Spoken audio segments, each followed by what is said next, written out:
الرجیم بسم اللہ الرحمن الرحیم۔ میرے پیارے بہنوں اور بھائیوں، امید کرتی ہوں کہ آپ سب خیریت سے ہوں گے۔ دعا کرتی ہوں کہ اللہ پاک ہمیشہ آپ کو سلامت رکھے اور قائم دائم رکھے، ساری بیماریوں کو انشاءاللہ الحمدللہ جڑ سے ختم آج ہم کرنے کی کوشش کریں گے۔ حضرت سیدنا رسول اللہ عنہ نے جو آپ کو وظیفہ بتایا ہے، یہ ایک پھل کے اندر آپ نے وظیفہ پڑھ کے اس پھل کو آپ نے بیمار انسان کو کھلانا ہے، ٹھیک ہے، بیمار انسان کو کھلانا ہے۔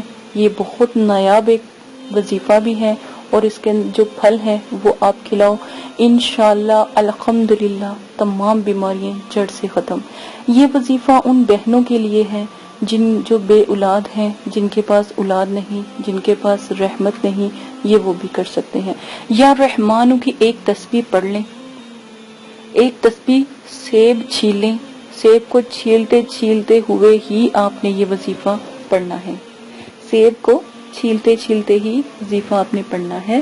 تو پڑھنے کے بعد آپ نے یا رحمان کی تسبیح جو پڑھی ہے وہ آپ نے اس پھل پر بھی دم کرنا ہے، پانی کا ایک گلاس رکھ لیں، دودھ رکھ لیں، جوس رکھ لیں، اس کے اوپر بھی پڑھنا ہے۔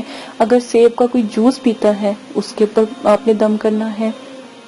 بس آپ نے وہ پھل، وہ جوس، تو آپ نے وہ جس کو وہ بیماری ہے، کوئی مسئلہ ہے، وہ آپ نے کھلانا۔ اگر بہن ہے جس کو اولاد نہیں ہے، کوئی بھائی ہے، کوئی ایسا مسئلہ ہے بے اولادی کا، تو یہ پھل کے اوپر پڑھ کر، ایک تسبیح پڑھ کر وہ پھل اس کو کھلاؤ، روزانہ 21 دن تک کھلانا ہے۔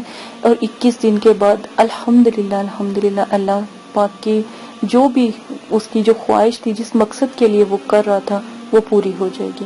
کسی کو محبت یا چاہت یا دل سے، جیسے والدین، کوئی چچا، کوئی بھائی، کوئی ایسے دوست احباب ہوتے ہیں، ناراض ہو جاتے ہیں، تو سیب کے اوپر دم کر کے ان کو کھلائیں کاٹ کے، تو الحمدللہ جوس پلائیں، تو الحمدللہ وہ بھی مطلب کہ آپ سے بات کریں گے، ناراضگی چھوڑ دیں گے۔ نمبر 3، کوئی بھی بیماری ہے، توبہ نعوذ باللہ، کوئی جادو ٹونا، کوئی ایسا مسئلہ ہے، دورے پڑتے ہیں، کینسر تک کی بیماری ہے، توبہ نعوذ باللہ، یا کوئی ایسی مہلک بیماری ہے جو آپ کے اندر ہی اندر پل رہی ہے اور اس کا علاج ہے لیکن آپ نہیں کروا سکتے، تو یقین مانے 21 دن آپ کھانا شروع کریں، آہستہ آہستہ آپ کے اندر سے وہ بیماری ختم ہو جائے گی، یا رحمانوں کے جو ہے وسیلے سے۔ آج ایک چھوٹی سی بات میں آپ سے کرنا چاہتی ہوں۔ جو لوگ رزق کھاتے ہیں، روٹی کھاتے ہیں، چاول کھاتے ہیں اور پانی پیتے ہیں، ہر نوالے کے ساتھ آپ پڑھتے رہیں یا واجدو، جو خدا نخواستہ کوئی کینسر جیسی مہلک بیماری میں، یا کوئی شوگر جیسی مہلک بیماری میں، بلڈ پریشر جیسی کوئی مہلک بیماری میں، مطلب کہ کوئی بھی ایسی بیماری ہے، درد ہے، تکلیف ہے، چوٹ ہے، کسی قسم کا کوئی ایسا مسئلہ، لیکن جب بھی کوئی چیز کھاؤ تو آپ نے پڑھنا ہے یا واجدو، یا واجدو، یا واجدو۔ کتنی بھی تکلیف ہے، کوئی پریشانی ہے، کوئی دکھ ہے، آپ نے پڑھنا، کھانا کھاتے ہوئے، پیتے ہوئے، پھل کھاتے ہوئے، کوئی چیز کھاتے ہوئے، بیمار ہے تو میڈیسن کھاتے ہوئے آپ نے پڑھنا ہے یا واجدو، یا واجدو۔ یقین مانے کہ الحمدللہ کتنی بھی بڑی بیماری ہو، جو نوالا آپ کے اندر نور بن کے جائے گا، وہ اندر جا کے بھی نور ہی پھیلائے گا، ٹھیک ہے۔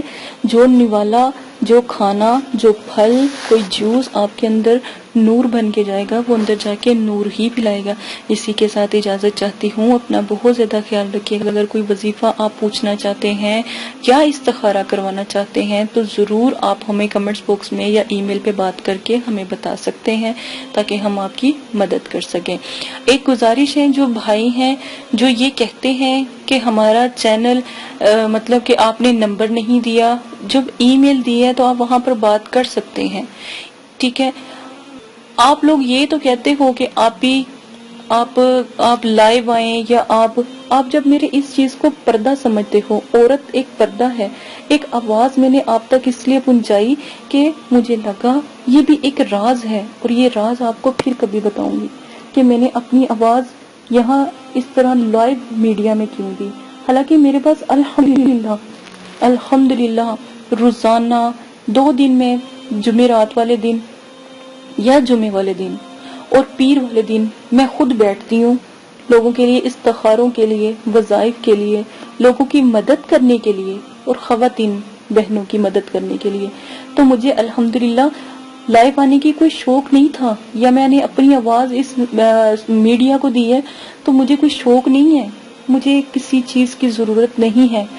اگر ہم نے یا میں نے اپنی آواز آپ لوگوں تک پہنچانی چاہیے تو اس میں کوئی نہ کوئی مقصد ہے، کوئی نہ کوئی راز ربی ہے. تو آپ اس طرح بات نہیں کر سکتے کہ میری آواز بھی ایک پردہ ہے. تو میں سمجھتی ہوں مجھے شاید پتہ نہیں کتنی تکلیف ہوتی ہوگی کہ اگر میرے پر کوئی غلط کمنٹس بھی آتا ہوگا تو سوچیں مجھے کتنی اذیت پہنچتی ہوگی، کیونکہ میں خود ایک پڑھی لکھی اور سمجھدار ہونے کے باوجود بھی آپ تک اپنی آواز پہنچاتی ہوں، ایک قاریہ ہونے کی وجہ سے بھی میں آپ تک اپنی آواز پہنچاتی ہوں. تو سوچیں مجھے کتنی تکلیف ہوتی ہوگی جب مجھے کوئی ذرا سا بھی کمنٹس کرتا ہوگا. اس بات کو سوچیں کہ میں نے یہ آواز کیوں پہنچائی.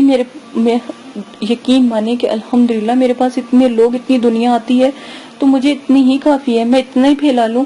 میں ایک کی مدد کرتی ہوں، ایک کو اپنی رحمت، اللہ کی رحمت کا بتاتی ہوں، ایک کو وظیفہ بتاتی ہوں، کسی کا وہ مسئلہ حل ہو جاتا ہے اللہ کی رحمت سے، اللہ کی برکت سے، تو وہ کتنا خوش ہوتا ہے اور وہ 1000 لوگوں کو آگے بتاتا ہے. تو میرے پاس تو وقت ہی ختم نہیں ہوتا، یا میرے پاس تو وقت ہی نہیں ہوتا ہے. اگر میں یہ آواز آپ تک پہنچاتی ہوں تو اس میں کوئی نہ کوئی مسئلہ ہے، کوئی نہ کوئی مصلیحت ہوگی نا. تو اس چیز کو سمجھے، یہ ایک راز ہے، اس کو پردے میں ہی رہنے دیں تو اچھا ہے. نمبر 2، کوئی وظائف، کوئی استخارہ یا کوئی وظیفہ پوچھنا چاہتے ہیں تو ضرور پوچھیں، ٹھیک ہے. اس میں آپ کو خود بھی آپ کو سمجھ آئے گی انشاءاللہ. میں پوری کوشش کروں گی آپ کو مکمل گائیڈ کرنے کی، سمجھانے کی. اسی کے ساتھ اجازت دیں، اپنا خیال رکھیے گا، دعاؤں میں یاد رکھیے گا. اللہ حافظ.